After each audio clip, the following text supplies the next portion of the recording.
Salam dostlar, bugünkü videomda men size Türkmenistan'da işleyen VPN öğreteceğim. Dostlar, bu VPN'in adı Shutterbox. VPN'in kodu. Bu VPN'in kodunu men videonun aşağısına koyacak. Dostlar, girelim VPN'e. Evet, koyuyorsunuz.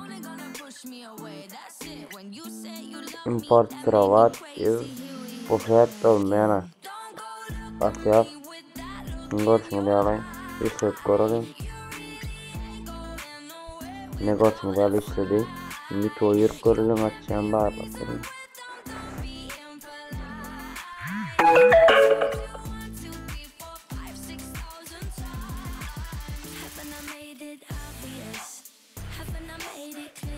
Görüşmeyi açtı. Kanalıma geçelim.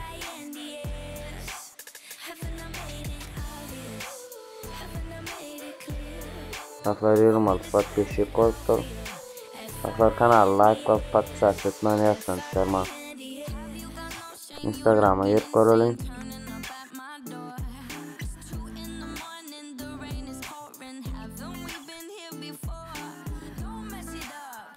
Ne görsün ya, Instagram'a maçtur.